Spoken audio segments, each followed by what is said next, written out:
Welcome to the Vance Report with Senator Pat Vance, a program intent to keep you, the residents of Cumberland and York counties, informed on events in your communities and important public issues being addressed by the State Senate in Harrisburg.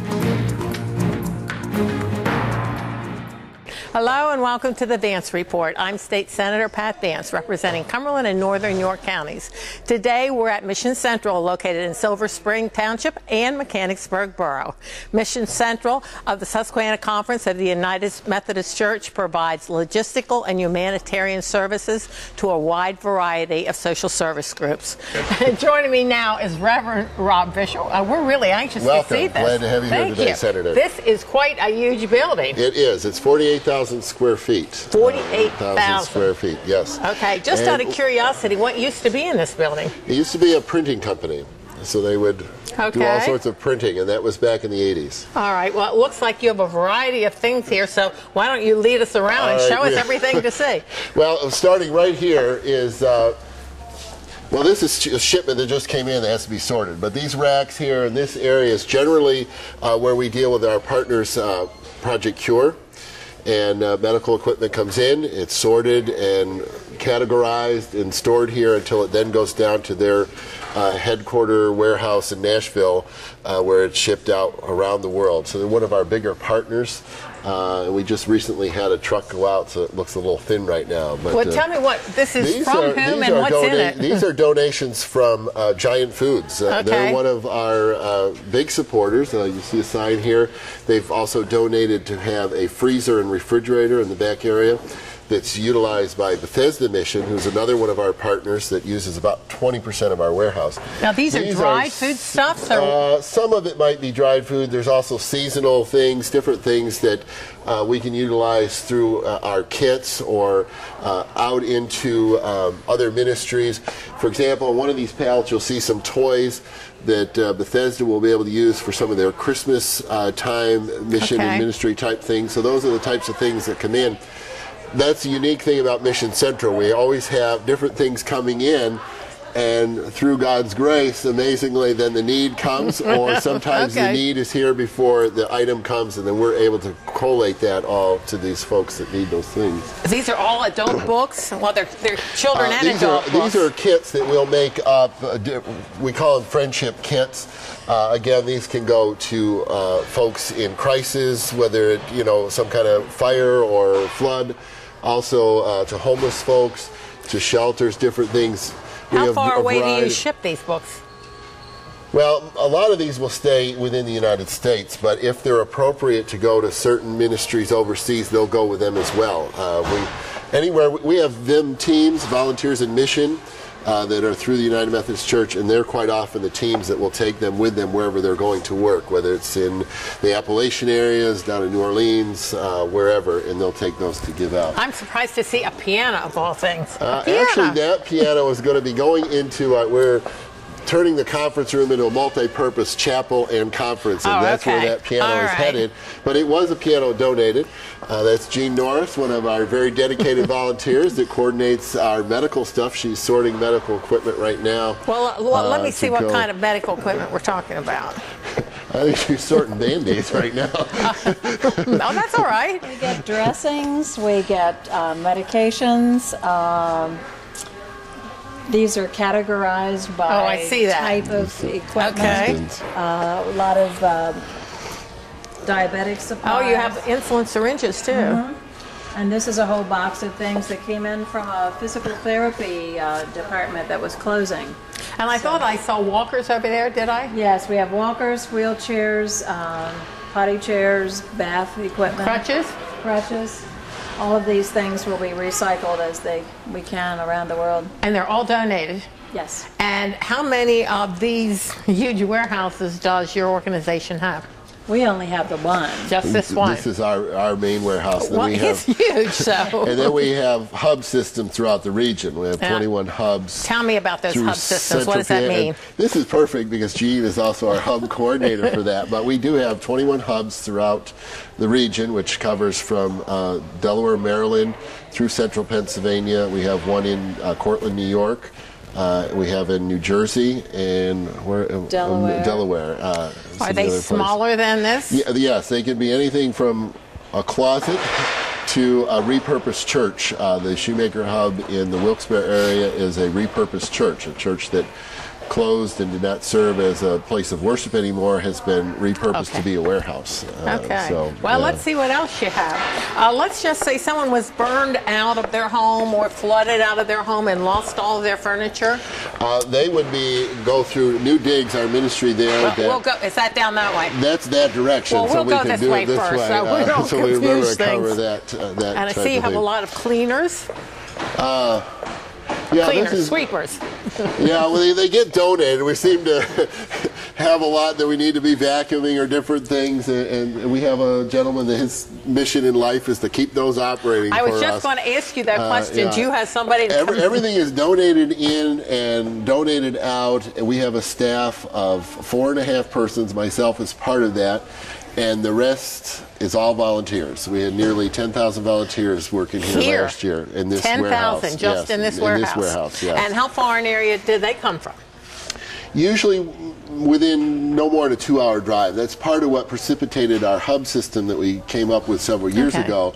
Was if folks are further out, they wanted to help us out, but it's 2-3 hour drive, and then they can only work a couple hours, and then they're back. It shoots the whole day. Where if they can create a hub in their area, they can be supporting us. But then the other flip side is that they can be in ministry to their local region in whatever need that is. Sometimes it's a food pantry, clothing closet. In Lehigh Valley, there's a hub that their ministry is much like the New Digs, where it gives furniture out to folks that are in crisis. So, on an average day, how many volunteers do you think you have in here?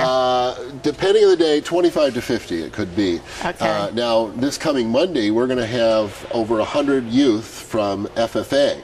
They have their day in the morning down in Harrisburg, and then they wanted to in the afternoon do community service. So they worked through us. We replaced 400 and some youth throughout the region with our ministry partners, and 130 of them will be at this warehouse on Monday working, and then at our other sites as well with the Future partners. Farmers of America, in case someone's watching that's not quite sure what we're talking about. This area here is generally, you see these kits here. We work through United Methodist Committee on Relief. That's one of, we are the United Methodist Church. That sort of would be one of our affiliates. We're part of their network to do these standard NGO kits, school kits, health kits, layette kits, birthing kits, school kits. They're standardized. These go around the world for crisis or just for mission outreach and need. So this kind of staging area here, where those come in, they come in from our hubs. We have to verify them, make sure that they have exactly what they're supposed to have. That's what this workroom is doing. These folks in here right now... Well, you might want to go in the workroom if you don't mind, or would that be a problem? Well, I'm just looking. These look like school-age kids. And we would have to... you probably got to go through a whole bunch of rigmarole. Yes, we would. You're right. You're right. But they are working on friendship kits right now. And these kids would be from local schools? Yes, we have Trinity High School sends a lot of folks over. We have Cumberland Valley School District sends folks.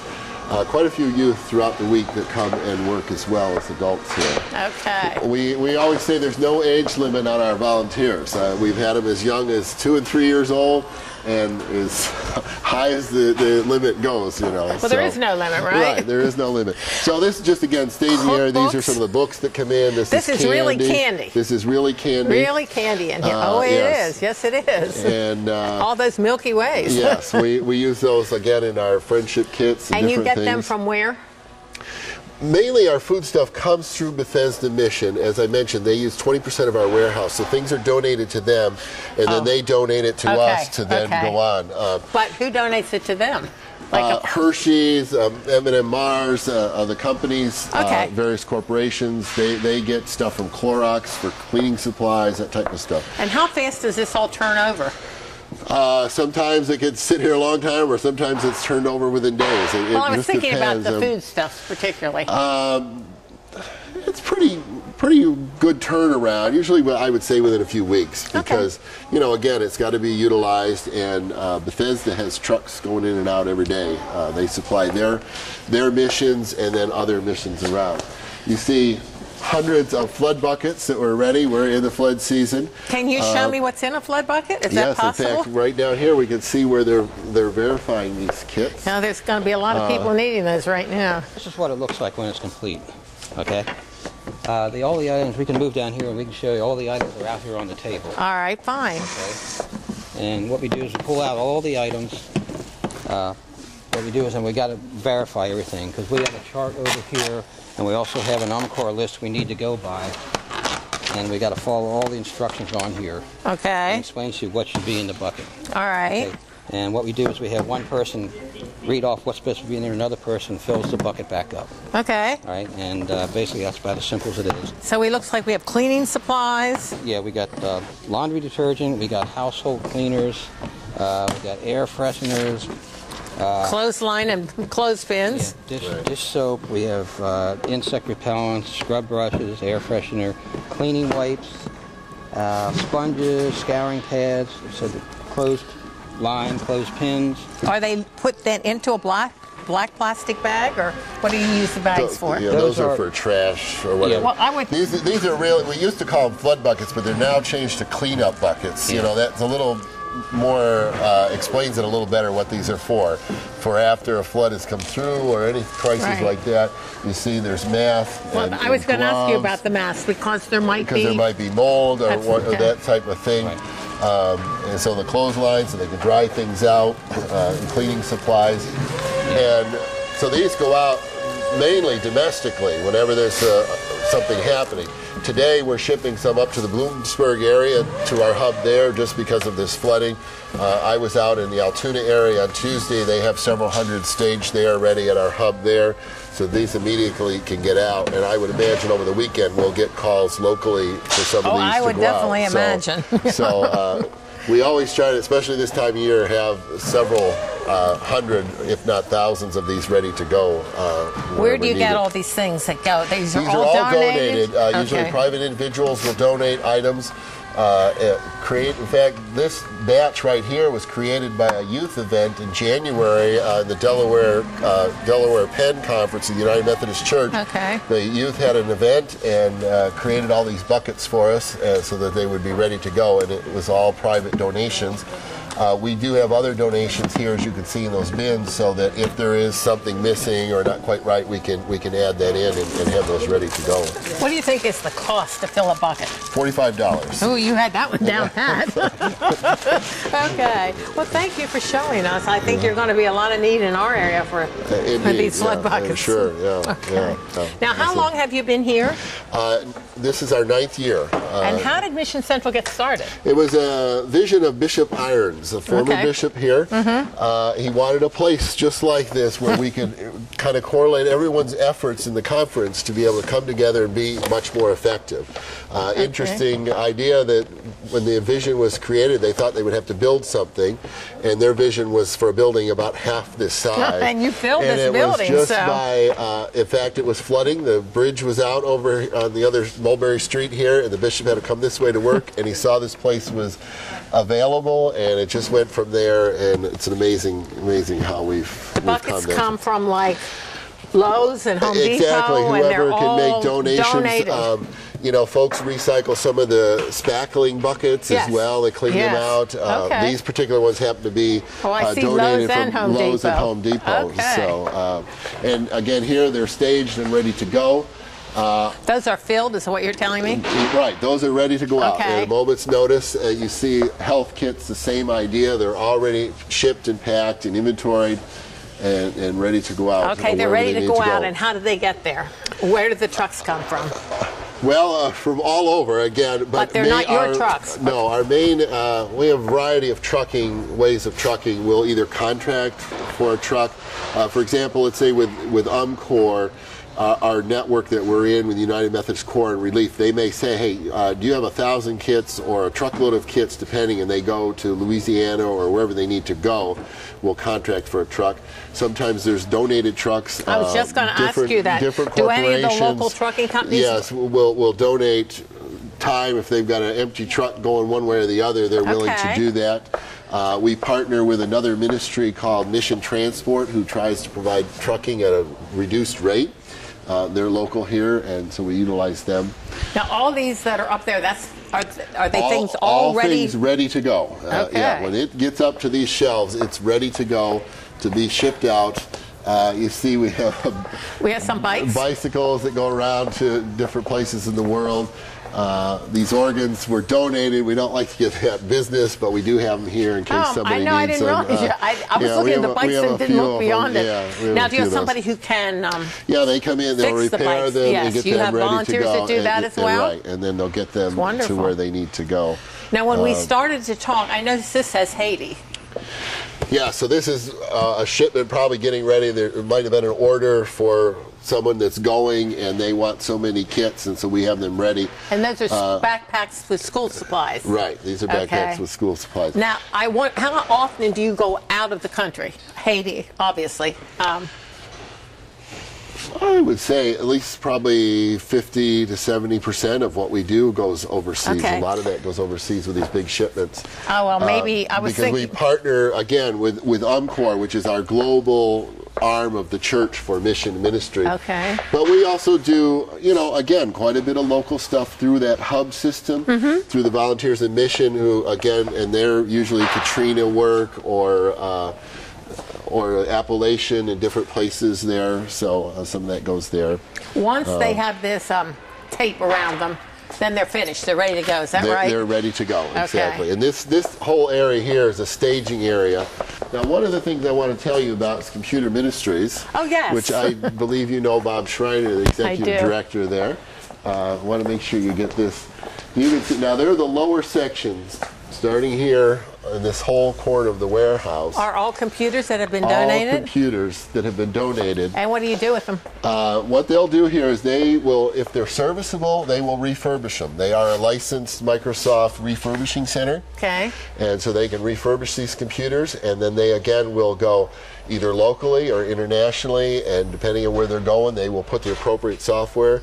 I know recently several of these went to Sierra Leone. They were working to build a school, and they provided them with computer equipment. They provide all of our in-house networking and servers in Mission Central here, all through their ministry. It's all recycled equipment. Then the things that are not serviceable, they will break down into the appropriate, not super breakdown, but splitting it up into these different categories, and then they recycle it through appropriate recyclers, and those funds that they receive from that, then they can feed back into this ministry or other ministries that they choose to support through their work. We do have several students that come and work with them, as well as adults. And they're probably very knowledgeable. They are. It's amazing how those kids can get this stuff apart and get it fixed and refurbished. Yeah. And many of their computers go to support smaller churches or smaller ministries that are just getting started and they need computer equipment. They can get it for about $6, everything they need, and that covers the licensing. That's amazing. With Microsoft. Now this looks like, right. These are cleaning products. This area here is Bethesda Mission, as I mentioned earlier. So this is where they stage their items that are coming in, donated from different corporations, kitty litter, different companies. Yes, actually, believe it or not, that what they use that a lot for is for spills. Oh no, I wasn't thinking about cats. But yeah, it really works very well on spills. That's really what that's used for, is for spills mainly. Well, maybe we should walk down this way. And where is your furniture? Tell me again what you call it. That's over in that corner. It's called New Digs. New Digs. And that, again, is another ministry. We're the platform that allows all of these ministries to operate utilizing our space. And so we can talk to you about New Digs down This here. is a huge place. It is. It's very, very large. Do you have some way to categorize and know where everything is, or do you just know where everything is? No, it's all in the computer. Okay. Kathy, our operations person, she handles a lot of the stuff coming in and out. But now, all this kind of equipment, is this yours? Is this? Some of it is ours, and these two particular ones belong to Bethesda. Okay. They have some of their equipment in here as well. That's Computer Ministries. They have their own forklift. Okay. And it looks like they're doing it. Now these are folks, I don't know whether these are donations coming in or out, but folks that are receiving furniture. Okay. Monday, Wednesday, Friday is the day that we do that. Maybe we can catch Ginny Jones, the director. She's coming out with a pile of stuff right now. Okay, well, we'll wait so we don't fall over this. But they work with folks. Ginny, you want to be on camera if you got a minute? And Eleanor. This is Senator Vance, and she just would like to learn just a little bit about your ministry and what you're doing. A fountain? What is that? It's a table. Oh, that's the table. It's a fancy table. That's a very fancy table. Yeah. And this is going to a family that has nothing. We're filling their house for them. We take families in through agencies or pastors. Typically, we like to start over people that need everything, and we fill their house. So if somebody's been flooded out or burned out, they could come here and get help. Right. They have to go through some type of agency. Red Cross, Salvation Army, a lot of those use us. And then they have to go through a referral process. But we don't do any backgrounds.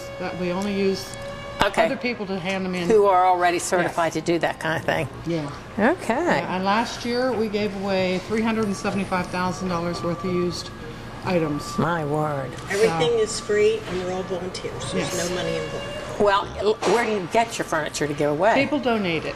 Okay. Sometimes we're blessed with hotels that give us, like Wednesday, brought in 20 TVs and 20 chairs from the Hampton Inn, and they're storing more for us. We have to get it out by the end of the month. So we get blessed that way. Right now we are in drastic need of dressers. We have 93 on our wish list. Oh my goodness. The wish list is when the clients come through and pick out stuff. If there's still stuff they need, but we don't have it on the floor, we put it on the wish list and then I call them. Well, how do you get your wish list publicized? It's not really publicized. We do. I mean, internally it is. Right. But we just tell everybody. This is mostly. Maybe you just did. Yes. We just did. So dressers, I wouldn't have thought about that. Anything else? Dressers and beds are very hard to come by. Right now we need tables and chairs. I have 14 people waiting for tables and chairs. Pots and pans. We never have enough pots and pans. Really? Silverware, dishes. Towels, sheets. Hello. Right now we need comforters desperately. Comforters? All size. Okay. So it's a continual turnover here. We send out. We're averaging about $3,000 a day sending out. Oh my goodness. Yeah. Now you're an employee and the rest of you are volunteers? These are all volunteers. These are all volunteers for this Okay. particular part. And how long have you all been volunteering? I have done this for. She's been here over 4 years. 4 years. And we've been here over 3. Okay. Wow. And they get quite a bit of nice furniture in here as well. Really nice stuff. Well, when that's that very says serviceable. this is reserved, what does that mean? That if someone has come and said we need a couch, and so okay, we mark that down. Then they've got to get a way to haul it out of here. So whether they borrow somebody's that one says truck, reserved too. Right. So there's probably somebody coming probably today to pick it up. Actually, I see a number of these have reserved on them. Right, and so today is a day where folks come, so they're just getting a truck or borrowing a pickup or renting a truck or what have you, because they don't do, they do some delivery, but they can't do it all. So, and what days can they do this? Tell me that again. Monday, Wednesday, Friday. They can. Would be a day that they would be able to come here and make an appointment with Ginny to receive. And we can drop off. We encourage folks to drop off Monday, Wednesday, Friday, but we'll take it any day. You take it anytime. And what are your hours here? 9 to 1 for new digs. Okay. Mission Central 9 to 4 are our days, Monday through Friday, and then 9 to 2 on Saturday. So we are open 6 days a week. I was going to ask you if somebody had a job and couldn't come out. There is somebody here 6 days a week. We do close for the major holidays and Sundays. No, I think that's probably okay. And if the school closes, we close just because we don't want our volunteers getting into trouble trying to travel in bad weather. But right. Well, it looks like he has some things getting ready for Easter. You have a lot of Easter bunnies sitting up there. Put some Easter things out, sure. And, okay, let me just keep walking around here and see what we can see. We call this software. Software? Yes, because it's towels, washcloths, dish towels, tablecloths, placemats. We have a woman who makes us Afghans. Oh, that's beautiful. And you mean that tan one? Is that a brand new made? Brand new. They're all that's brand beautiful. new. And we have them. Excuse me. We have them lined up. Oh yeah, we get quarters. Wow, she's pretty prolific. Yes. If she's making all those. Mm-hmm. This is particularly nice, isn't it? She brings us about 30 a month. Really? Yes. And we have the bed set up, twin, full. Oh, so you do, queen, king. And right now I have one comforter, so I'm really needing there. We have pillows. Some hotel gave us all those pillows up there. And then someone that would be donating, are you a 501c3 or? We are under you have your own 501c3 Yes. new Okay. gigs, and as do most of our ministry partners. But as Mission Central, we are under the church 501c3. But if somebody wanted to donate, they actually could use it for Exactly. a write-off on their Indeed, taxes. yes. So there's a benefit to them as well. We will give Indeed, them a yes. receipt. Yes. As Okay. will we, yes. All right. Very good, yeah. And we have small tables and I don't know how much we have a lamp department. We have a seasonal section over here. We already talked about seeing the Easter bunnies. We have a 16-slice MRI machine that is through our ministry partners, Radiologists Without Borders. That was donated by a hospital in Boston with the specification that it be utilized outside the country. It's going to Tanzania, originally it was going to go to Tanzania, but it's actually now going to Honduras. So we are babysitting it. We have to go out every day and make sure that the temperatures remain at a constant, I think it's about 68 degrees inside that machine because it's a live unit. There's the MRI machine and an office area in there. It draws power from us, and it also has a generator on board in case power should go down, that it maintains that temperature. And then it's going to be shipped? It will be shipped to Honduras, yes. Out of what port is it going, do you know? Well, that's what they're all, Radiologists Without Borders is working on all the logistics. Their mission is to get this imaging equipment to doctors around the world that are trained and desperately need it because they're doing surgeries without proper diagnostic equipment. Right. But they can save lives by getting this equipment around the world. So, I've heard of Doctors Without Borders, but never Radiologists Without Borders. Dr. Gill and he's out of New York, is one of the main people that's involved with that. Also, Dave Kerr, who's out of the Binghamton area, and Lourdes Hospital is involved quite a bit with it too. But that's very large. We are a location for them. We have smaller imaging equipment that comes in, and even with Project Cure, who does medical equipment, we get quite a bit of big things from them as well. But I wanted you to take a look at that and see that. So we try to handle just about everything that we can handle as it comes through and get it to folks that need it. Well, this is really a unique place. Thank you very much for showing us all around. If you have any questions about Mission Central or any other state-related issues, please contact my office and join us again next month for another edition of the Vance Report.